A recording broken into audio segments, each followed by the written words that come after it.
जय बजरंगबली।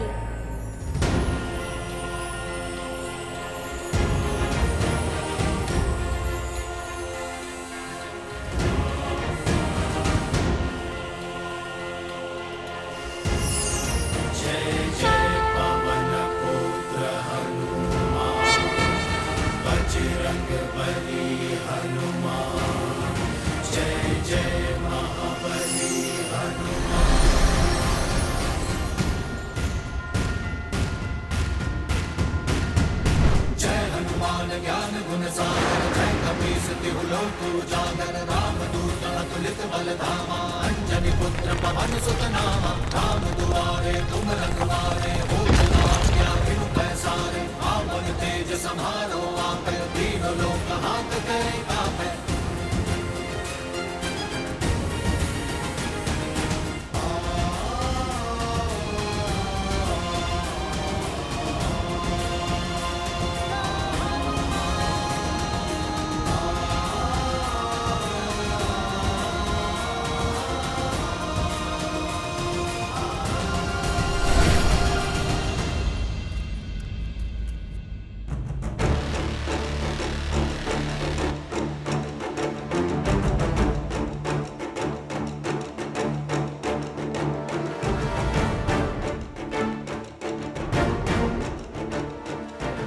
आप तो पीछे हट जाइए।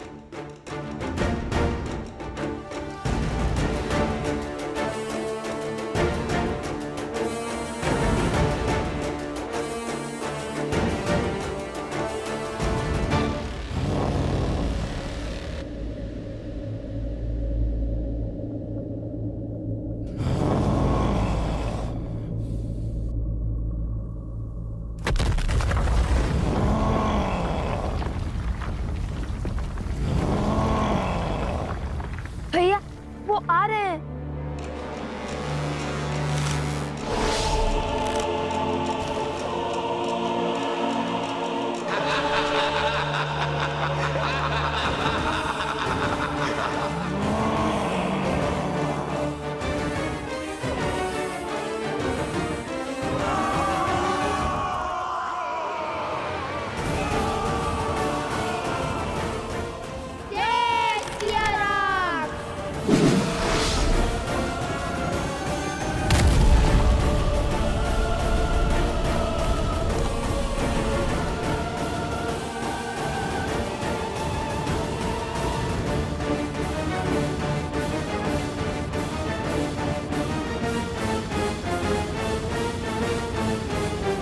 अब वो बाहर नहीं निकल पाएंगे।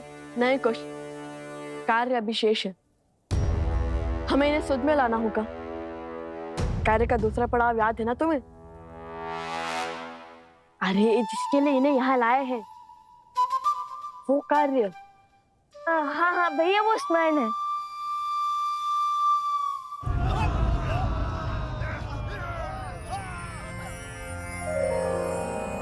हे ऋषिवर, हम इन्हें यहाँ बाहर इसलिए ले आए ताकि इनके जीवन की रक्षा हो सके। ये किसी असुरी शक्ति की माया के जकड़ में है और ये अपवित्रता के दलदल में है, जिसे केवल पवित्रता का सागर ही उभार सकता है। शुद्धता ही इनकी सुध लौटा सकती है गुरुवर। बोलो, मैं तुम्हारी क्या सहायता कर सकता हूँ?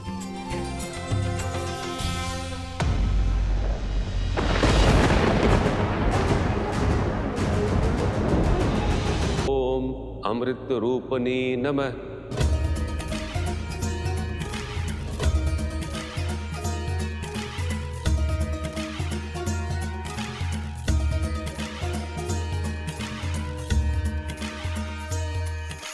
जय जय भगीरथ नंदिनी मुनि जय चकोर चंदिनी नर नार विबुध बंदिनी जय जहनुमालिका विष्णु पद सरोज जासी शीस पर विभासी विपतनासी पुनरुरासी पाप छालिका विमल विपुल बहसी वारी शीतल दया ताप हारी अमर भर विभंग कर तरंग मालिका जन दूज पहाड़ शोभित शशि धवल धारा अंजन भव भार भक्ति फल विकट पास विहंग जल थल चर पशु पतंग कीट जल तापस सब सरीस पालिका। जय माँ गंगे। हे माता, इन्हें पवित्र कीजिए, इनकी अशुद्धता को दूर कीजिए।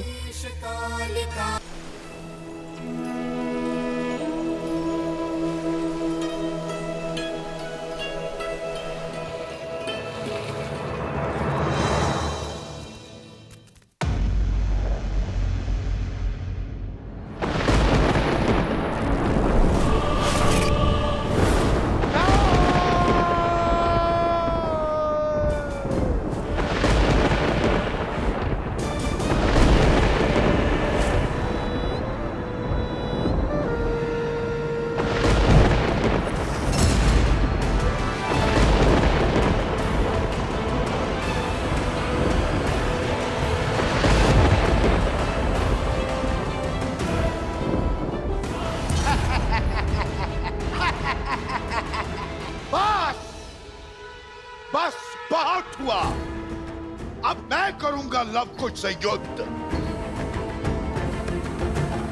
छुप छुप कर प्रहार का समय गया, अब जो होगा आंखों के सामने होगा। लव कुश, तुम दोनों ने केवल इनका ही नहीं, इस गांव का भी उद्धार किया है, संसार को शुद्धता का मार्ग दिखाया है। प्रभु श्री राम का आशीर्वाद तुम दोनों पर सदा बना रहे। जय श्री राम। जय श्री राम।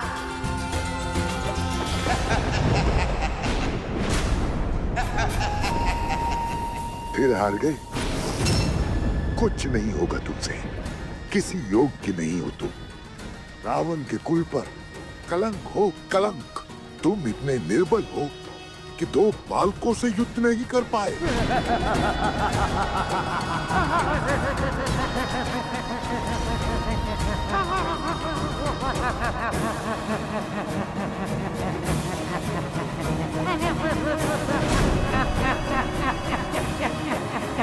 बस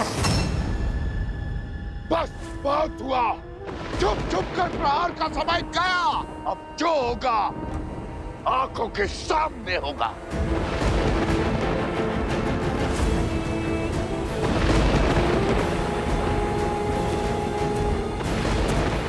रोकिए इन्हें, क्रोध में मनुष्य सदैव अनुचित कार्य करता है।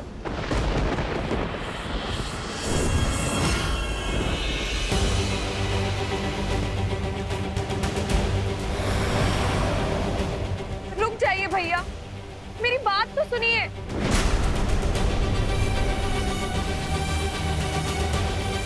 नहीं, मत सुनो इसकी। अपनी नाक तो कटवा ली, अब तुम्हारा अपमान करने चली है ये। रावण की मृत्यु का कारण भी तो यही है। राक्षस कुल के अंत का कारण ये है। हाँ हाँ, मत सुनो इसकी, मत सुनो इसकी, मत सुनो इसकी, मत सुनो, मत सुनो इसकी, मत सुनो इसकी, मत सुनो इसकी, मत सुनो इसकी, मत सुनो।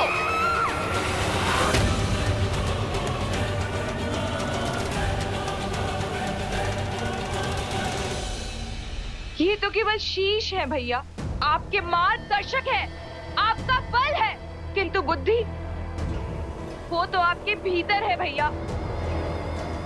उन्हें अपने मस्तिष्क को नियंत्रित मत करने दीजिए। लव कुश को युद्ध के लिए ललकार कर हराना असंभव है भैया। उन्हें देवताओं का आशीर्वाद प्राप्त है। एक योजना सफल नहीं हुई तो क्या हुआ? यदि 100 योजनाएं भी सफल नहीं हुई तो भी क्या हुआ? हम अथक प्रयास करेंगे भैया। भैया, मुझे एक और प्रयास करने का अवसर दीजिए। छल और कपट के बिना लव कुश को हराना संभव नहीं है भैया। विनती है मेरी भैया, रुक जाइए। मैं जब तक लौटकर वापस ना आऊं, आप गुफा से बाहर मत निकलिएगा।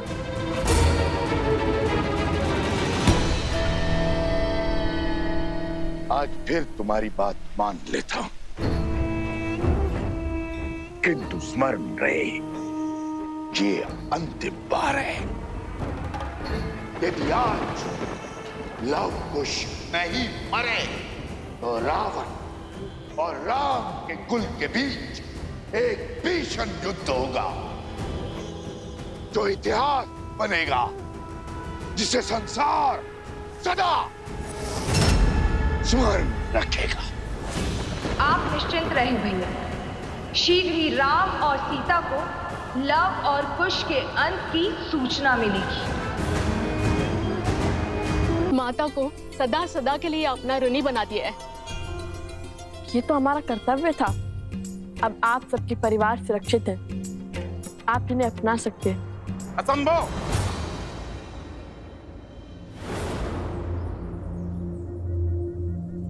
ये गांव के भीतर नहीं जाएंगे। क्यों? अपनों को अपनाने में कैसे संकोच? आज सुध लौट आई है, कल को पुनः खो गई तो? आज असुरों ने छोड़ दिया, कल को पुनः घेर लिया तो? कौन रोकेगा उन्हें? कौन बचाएगा हमें? सब अपवित्र हो गए हैं। ऋषि भारद्वाज के मंत्रों और माता गंगा के जल के बल से ये पावन हो चुके हैं। आपको चिंता करने की आवश्यकता नहीं है। आपने सहायता का प्रयास किया, उसके लिए धन्यवाद, किंतु इन्हें अपनाने का निर्णय मेरा है और मैं नहीं चाहता कि इनके नकारात्मकता का प्रभाव गांव वालों पर पड़े। ये विचार भी कैसे कर सकते हैं आप सरपंच जी? इसीलिए कि आपके संतान पर कोई संकट नहीं आया। मेरा पुत्र इन दो नन्हे वीरों के कारण मृत्यु के मुख से लौटा है और आप चाहते हैं मैं इसे पुनः खो दूं? मौन! पुरुषों के बीच में खड़ी होकर मुख खोलने की उद्दंडता करती हो। जब पुरुष बात करते हों तो स्त्रियों का कार्य सिर्फ सुनना है, प्रश्न करना या निर्णय देना नहीं। अद्भुत, अद्भुत सरपंच जी, अद्भुत। कदाचित इन्हीं उच्च विचारों पर श्री राम अपनी राम राज्य की नींव स्थापित करना चाहते हैं। मैं तो वो क्या? यही है ना राम राज्य की कल्पना, स्त्रियों के स्वर को दबाना। किसी कारण से यदि स्त्री घर शीघ्र न लौटे तो उस पर प्रश्न उठाना, उसे कलंकित करना, उसका सम्मान और उसका जीवन दोनों हर लेना। महारानी सीता के साथ भी तो समाज ने यही किया था ना। एक वस्त्र की पत्नी वर्षा के कारण घर शीघ्र न लौटी तो लोक अपवाद को इतना बढ़ावा मिल गया, तो श्री राम को उसका पक्ष लेने के लिए अपनी पत्नी महारानी सीता का त्याग करना पड़ा। आज के लिए तो आपके शब्द, आपके अभिमान और आपका सम्मान अधिक महत्वपूर्ण है, किसी स्त्री के कष्ट और उसके दुख नहीं। आज अपने उसी सोच, उसी परंपरा के कारण एक माता को अपने पुत्र से भिन्न करना चाहते हैं आप। एक पत्नी को अपने पति से दूर करना चाहते हैं आप। संसार का सबसे बड़ा पाप करना चाहते हैं। क्यों?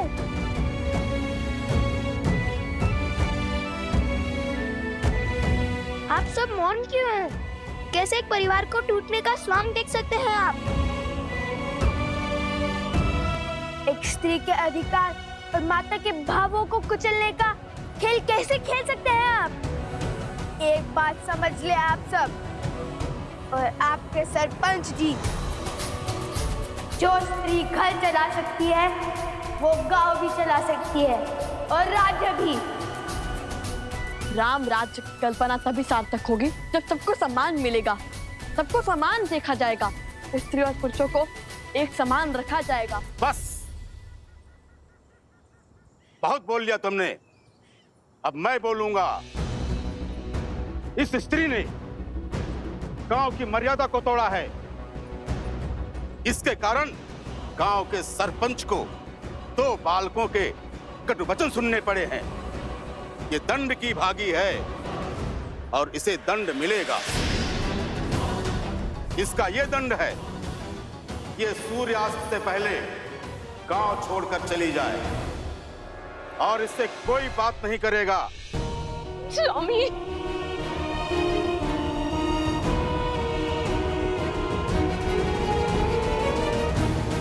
चलो। ये कैसा आनंद कर रहे हैं आप? ये उचित नहीं है, रुकिए। कुछ युवकों के शरीर में असुरी शक्ति का वास तो था ही, किंतु इनके मन में भी असुरी शक्ति का वास है। अब इन्हें कैसे समझाए, कैसे इन्हें न्याय और प्रगति के मार्ग पर लाए?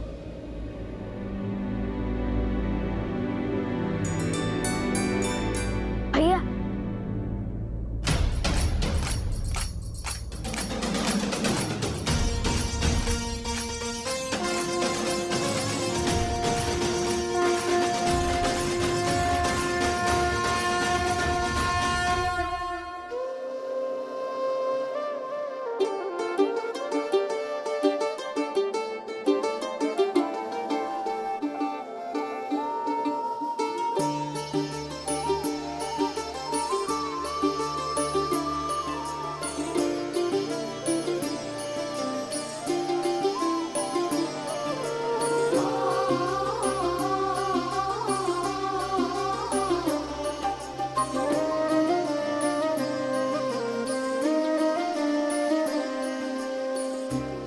बन कर जिसने हमें जन्मा, बन के बहन जीवन को संवारा।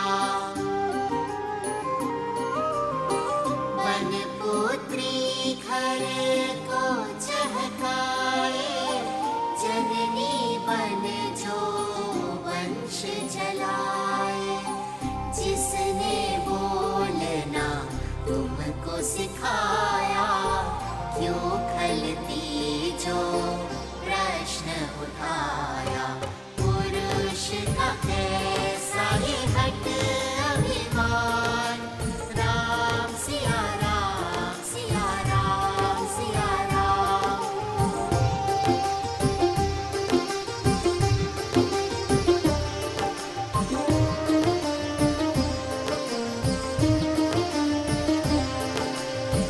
अर्धांगिनी जिसे शिव ने बताया, देवों ने भी शीश नवाया।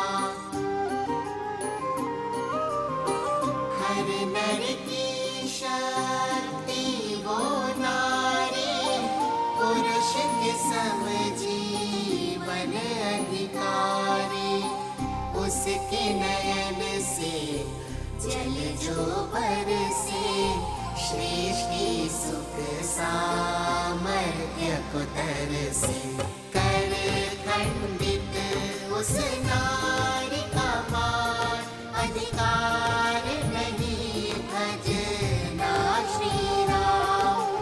नारी का मान चाहे सिया राम, राम सिया राम सिया राम सिया राम, राम सिया राम सिया राम सिया राम।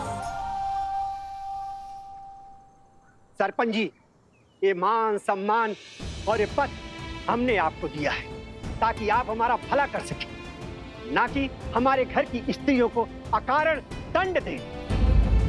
सरपंच जी ने अन्याय किया है। ऋषि कुमारों की बात उचित है।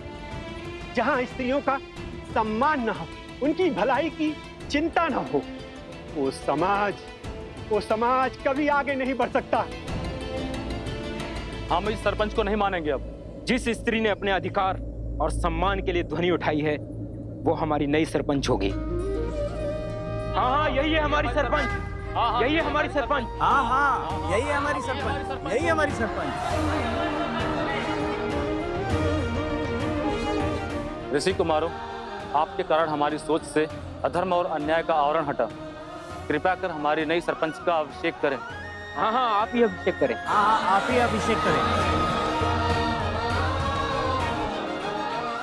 अद्भुत पुत्रों, अयोध्या पहुंचने से पहले ही राम राज्य की कल्पना को सार्थक कर दिया। आयुष्मान भव। जय श्री राम, जय श्री राम, जय श्री राम।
लवकुश,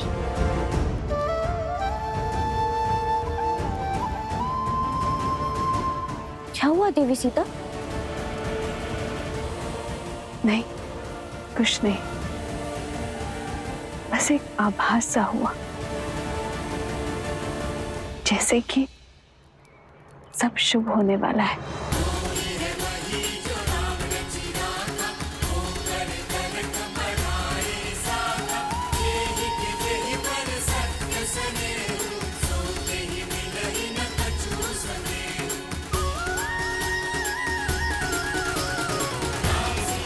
जय श्री राम। कोई कर्म जो मन को प्रफुल्लित कर रहा है, मानो जैसे जैसे शीघ्र ही सब शुभ हो जाएगा। समाज में व्याप्त जिस बुराई के लिए मैं और श्री राम अलग हुए थे, वो युद्ध अब गति पकड़ चुका है।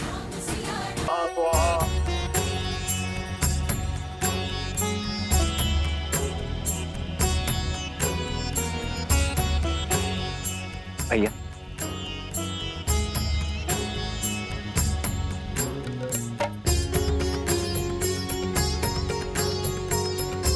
ये 5 पत्तियों वाला बेलपत्र बहुत दुर्लभ होता है लक्ष्मण। कभी कभी प्राप्त होता है और वो भी सहयोग से, और आज ऐसे ही किसी शुभ सहयोग से मेरा मन प्रफुल्लित हो रहा है लक्ष्मण। मानो जैसे मेरा मन हर दुविधा से दूर हो, हर संकट से परे हो। कुछ शुभ अवश्य घट रहा है। हमारे अश्वमेध यज्ञ का अश्व हर स्थान से निर्विघ्न विचरण करता हुआ आ रहा है भैया। कदाचित वही आभास आपके मन में हर्ष का कारण है। नहीं लक्ष्मण, अश्वमेध यज्ञ का अश्व इसका कारण नहीं है।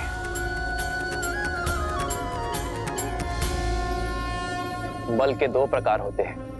एक वो जहां हम विरोधी को गिराकर उसे हराकर स्वयं को शक्तिशाली सिद्ध करते हैं, और दूसरा वो जहां हम अनुचित सोच को गिराते हैं, कुविचारों को हराते हैं। यदि यह अश्वमेध यज्ञ शक्ति का प्रतीक है, तो ये मेरी आशा है कि जिस कारण मैं और सीता भिन्न हुए, वो कारण ही समाज से मिटा दिया जाए।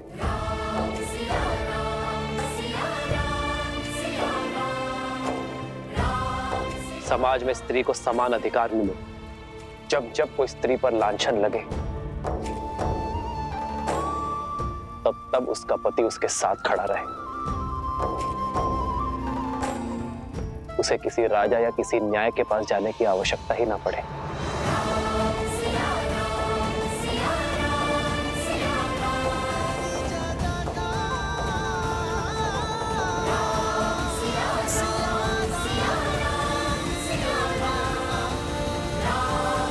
शुभ कार्य किया और आप प्रसन्न होने के स्थान पर विचार से घिरे हुए हैं। हमने जिस कार्य का बेड़ा उठाया था उसका शुभारंभ तो कर दिया, किंतु जैसे जैसे हम अयोध्या की ओर बढ़ेंगे, ये कार्य और कठिन होता जाएगा। स्मरण है ना, वो रक्षक बार बार किसी महाराज को बुला रहा था। बचाइए महाराज। और ये वही है जो हमारे हर कार्य और उद्देश्य के बीच में बाधा बनता है। इसलिए हमें बड़ी सावधानी से उचित शब्दों का प्रयोग कर अपनी बात को सभी के समक्ष रखना होगा। श्री राम के राम राज्य की कल्पना को हम इसलिए सार्थक नहीं करना चाहते ताकि हम अपने माता पिता को वापस पा सके, अपितु इसलिए कि हमारी माता ने जो लांछन का विषैला खूब पिया है, वो संसार के लिए उदाहरण बने। जब जब किसी स्त्री पर प्रश्न उठे तो समाज उस स्त्री के पक्ष में ही उत्तर दे। उचित कहा भैया, हम अपने कर्तव्य का निर्वहन करेंगे। शीघ्र ही अयोध्या पहुंचकर प्रजावासियों की दूषित सोच को पवित्र करेंगे।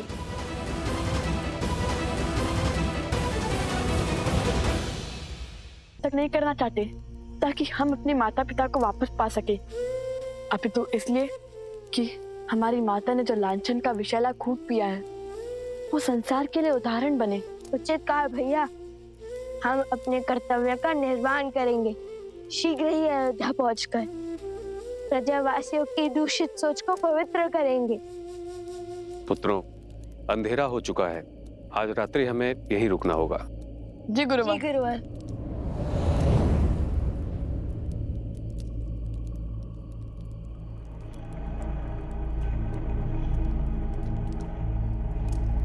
भैया, भोजन बनाने के लिए लकड़ियां लाने का आदेश दिया है गुरुवर ने, किंतु यहाँ तो सारी लकड़ियां गीली है।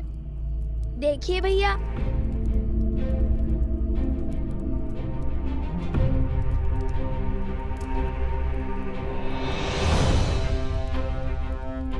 बिना वर्षा के ये गीली कैसे हुई? चलिए आगे देखते हैं।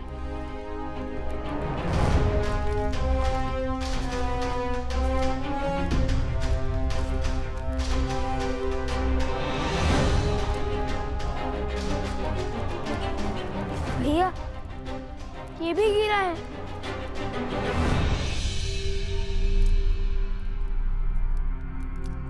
ये भूमि तो बिल्कुल सूखी है, किंतु आसपास के सभी पेड़ पौधे गीले हैं।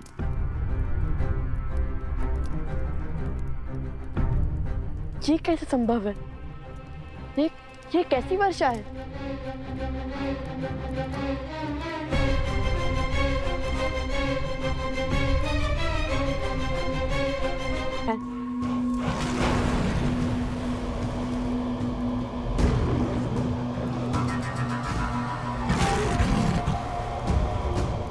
चलो चलकर देखते हैं।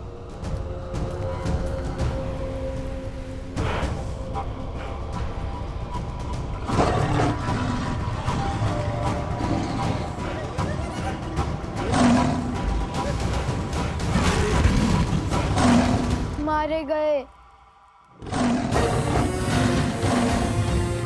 भैया, इतना विशाल, इतना क्रूर, ये सिंह है या साक्षात यमराज? ये कोई साधारण सिंह नहीं, कोई मायावी है।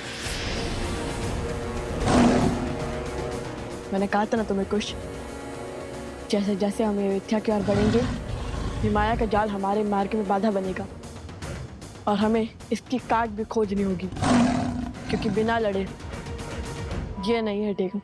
अरे भैया, जो वीर अपने पिता मेधावी महाराज श्री राम के सामने भयभीत न हुए, इतने बड़े बड़े योद्धाओं के सामने डटे रहे, उन्हें एक सिंह क्या हराएगा?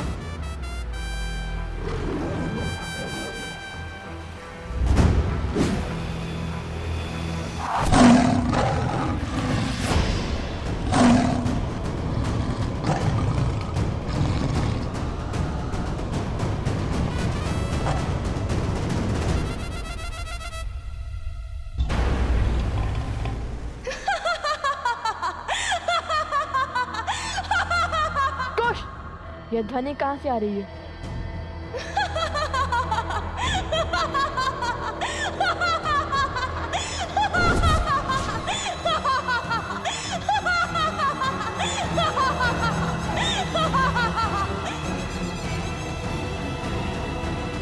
लो कुश, जानती हूँ कि हर माया की काट खोजने में सक्षम हो तुम दोनों, लेकिन इस बार मैंने ऐसी माया रची है जिसकी काट असंभव है।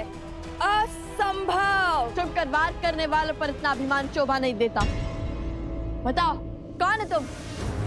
क्यों आई हो? अपना परिचय दो। क्यों हमारे मार्ग में बाधा बन रही हो? सामने आओ। यदि अपने प्राण प्रिय है तो हमारे मार्ग से हट जाओ। स्वयं को बहुत बड़ा धनुर्धारी मानते हो ना, किंतु हर महान व्यक्ति के उद्देश्य भी महान होते हैं, जैसे धर्म की रक्षा करना। और मैं अपने पग तभी पीछे लूंगी जब तुम उस विशाल काय सिंह को मारकर अपने धर्म की रक्षा करोगे।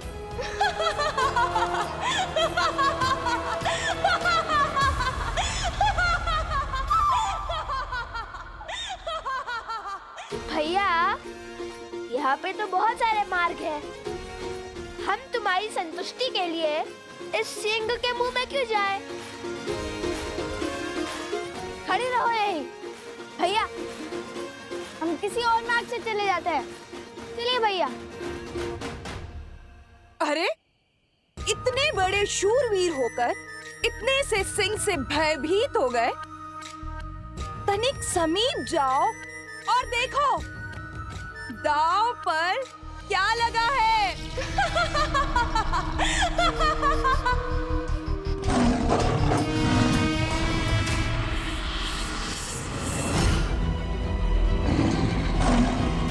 शीघ्र आइए, जल्दी शीघ्र कीजिए। ये तो सोमकर्ण, उपगुरु, अवत्सरा और भाभी श्री प्रस्ता है। किंतु ये सब यहाँ कैसे? अरे ऋषिवर! बहुत संकट है, रुकिए।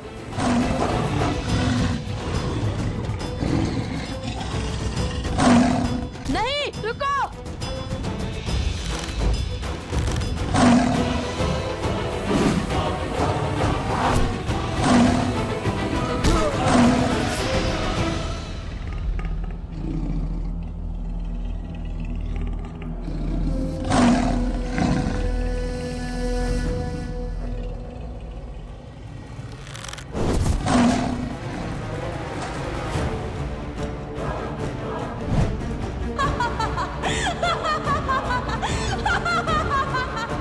अभी भी यहाँ से जाना चाहते हो लवकुश, अपने साथियों को मृत्यु के मुख में छोड़कर?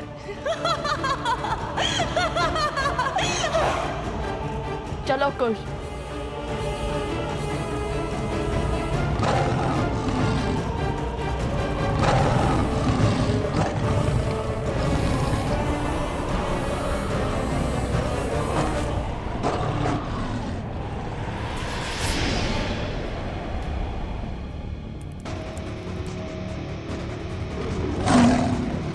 ये सिंह उस और किसे?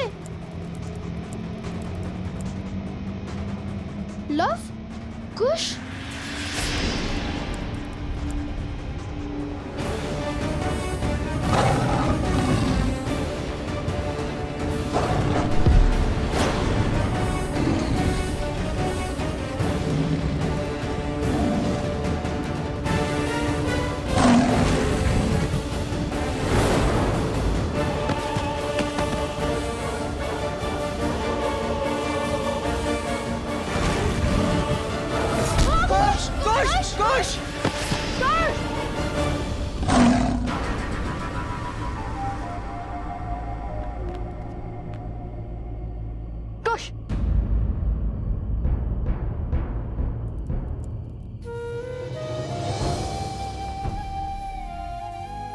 कुछ नहीं हुआ भैया, ये तो केवल एक खरोच है।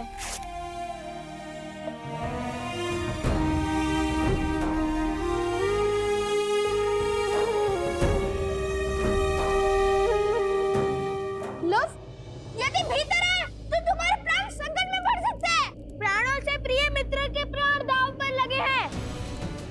आज हमें अपनी जीवन की कोई चिंता नहीं है।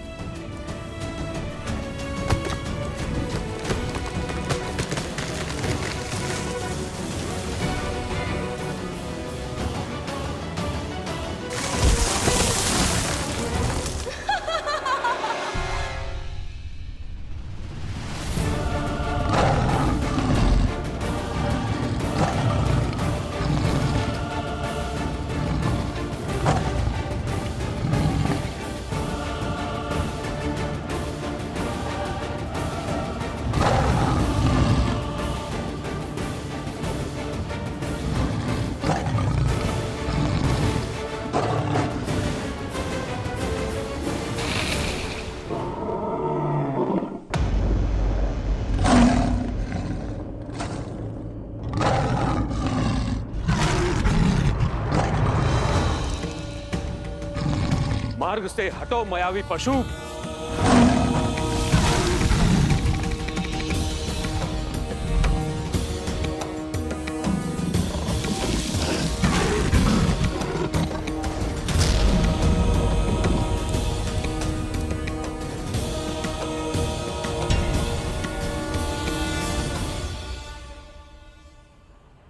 लव कुश, जो करना है शीघ्र करो।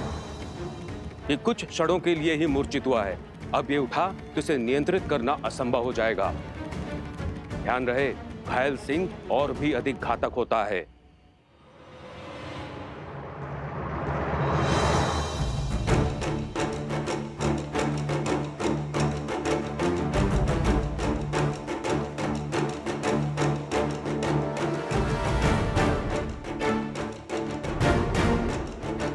इसने तो पूरा मार्ग ही अवरोध कर दिया है, हमें इसके ऊपर से जाना होगा।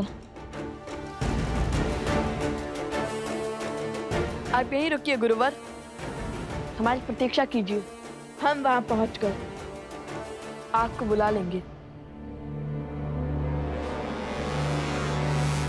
क्या हुआ कुश, भयभीत हो गए?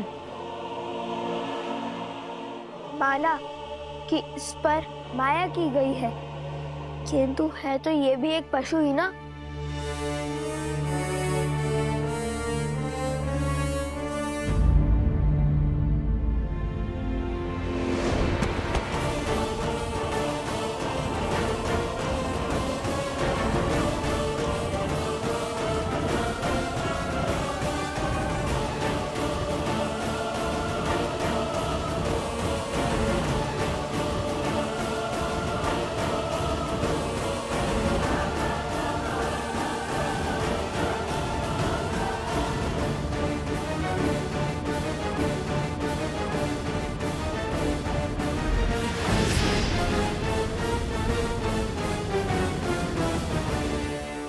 कहाँ रह गए कुश? अरे सिंह का शरीर है, अयोध्या का उपवन नहीं, वे सरलता से आगे बढ़ा जाए।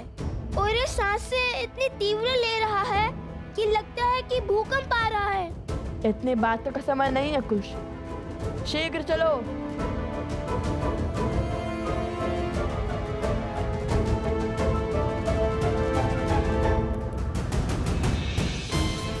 वो देखो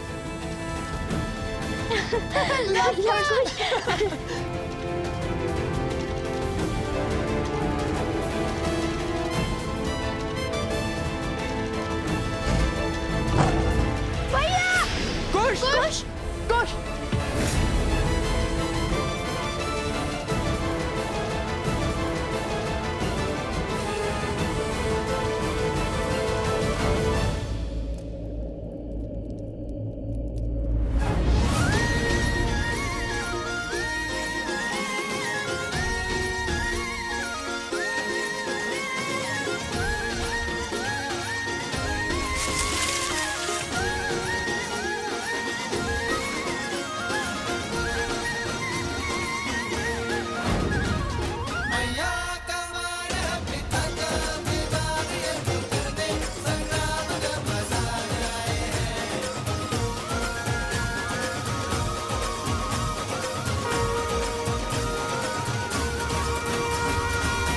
आप सब यहाँ क्यों आए हैं? तुम दोनों के लिए। हमारे लिए? हमारे लिए? हाँ, देखो, सुग्रीव, जामवंत, विभीषण, तुमने ही तो कहा था ना कि तुम रामायण का मंचन करोगे, तो उसी उद्देश्य से कुछ विद्यार्थियों को यहाँ जोड़ने चले आए। सभी राम कथा सुनने के लिए इतने उत्सुक थे, तो हम इन्हें लेकर आ गए। किंतु हमें क्या पता था यहाँ इतना भयानक सिंह होगा। शांत हो जाओ सोम, ये सिंह हमारा कुछ नहीं कर पाएगा। सिंह के संकट से कौन रो रहा है? मन तो इसलिए रो रहा क्योंकि अब तुम फिर से यही कहोगे कि जहाँ मैं होता हूँ वहाँ समस्या अपने आप आ जाती है।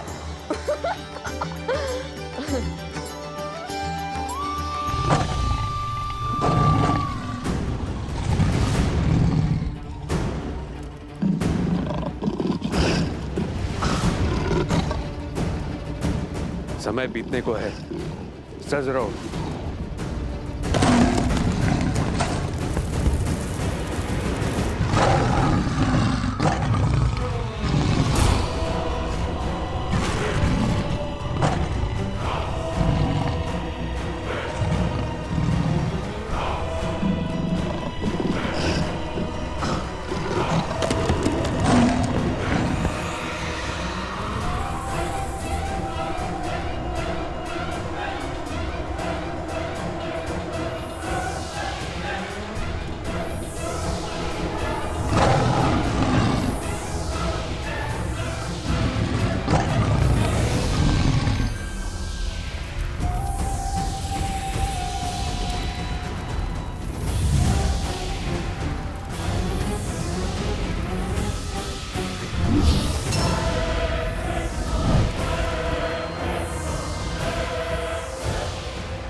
रुको।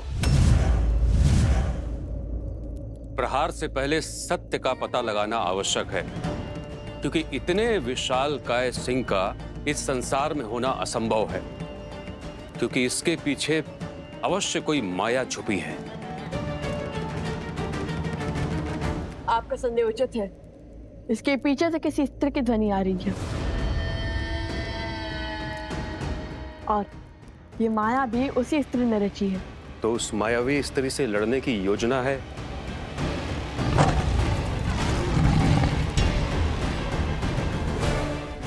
अभी बताते हैं।